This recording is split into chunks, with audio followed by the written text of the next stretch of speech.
जय हिंद दोस्तों, स्वागत है आप सबका। दोस्तों, भारतीय सेना को जल्द ही Arjun mark 1A main battle tank मिलने जा रहा है और इस टैंक की क्या खासियत है और क्यों इस पर इतना फोकस किया जा रहा है, ये जानना हमारे लिए बेहद जरूरी है। और इन टैंकों की जो डिलीवरी है वो चेन्नई में हैवी व्हीकल फैक्ट्री के द्वारा की जाएगी और शुरुआत में यानी कि इनिशियल स्तर पर 18 मेन बैटल टैंक भारतीय सेना को वितरित किए जाएंगे। और ये जो सारे टैंक हैं, कुल 118 की अभी बात कही गई है, वो 2028 तक भारतीय सेना में शामिल हो जाएंगे। लेकिन इतना तो है कि यहाँ से भारत का जो मेक इन इंडिया प्रोग्राम है वो आगे बढ़ना शुरू हो चुका है, खासकर कि मेन बैटल टैंक को लेकर, क्योंकि अभी तक हमारी जो डिपेंडेंसी है वो रशिया के ऊपर रही है और रशिया के T-90 और T-72 टैंकों का हम इस्तेमाल कर रहे हैं और ये तकनीक अब धीरे धीरे आउटडेटेड यानी कि ऑब्सोल्यूट होती जा रही है। ऐसे में दोस्तों, मॉडर्न सिनेरियो को देखते हुए और मॉडर्न कॉम्बैट जोन को देखते हुए नए टैंकों का बनना जरूरी है जो कि अत्याधुनिक तकनीक से लैस हो।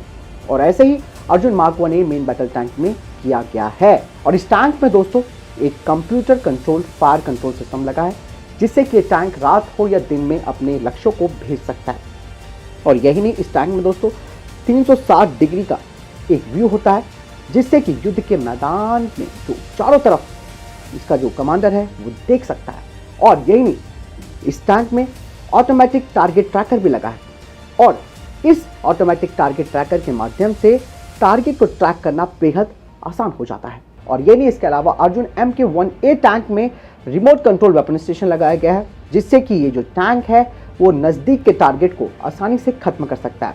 और यही नहीं दोस्तों, इस टैंक के अंदर जो बैठे क्रू होते हैं उनको सामने आने की जरूरत नहीं पड़ेगी। देखिए दोस्तों, किस तरीके से अत्याधुनिक स्तर पर इस टैंक को डेवलप किया जा रहा है, क्योंकि एक बहुत बड़ी बात है कि भारत खुद से इन चीज़ों को तैयार कर रहा है। यही नहीं, इस टैंक में जो बैरल है यानी कि इसकी जो नली है उसके मूवमेंट को भी सुधारा गया है। दोस्तों, इस टैंक में सबसे बड़ी प्रॉब्लम फिलहाल तो मैं ये कहूँगा कि ये टैंक भारी ज़रूर है। 68 टन इसका वजन है और इसकी अगर लंबाई की बात की जाए तो 10.64 मीटर है और चौड़ाई भी करीबन 10.64 मीटर है। ऊंचाई 9.2 फीट के आसपास है और इस टैंक में 4 क्रू मेंबर्स बैठ सकते हैं, जिसमें कि एक गनर होता है, एक लोडर होता है और एक ड्राइवर। बात करें इस टैंक की खासियत की कि इसमें क्या क्या चीज़ें की गई हैं, मॉडिफिकेशन किया गया है।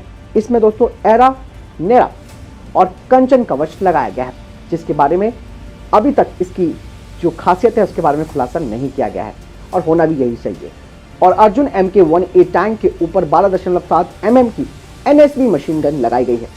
साथ ही मैक 7.62 TK715 जो कोएक्सियल मशीन गन है वो भी इस टैंक पे लगाई गई है। यही नहीं, ये जो टैंक है उसमें करीबन 12 स्मोक ग्रेनेड होते हैं और स्मोक ग्रेनेड का इस्तेमाल आप सब जानते हैं कब किया जाता है। इस टैंक के इंजन की ताकत में भी काफ़ी सुधार किया गया है।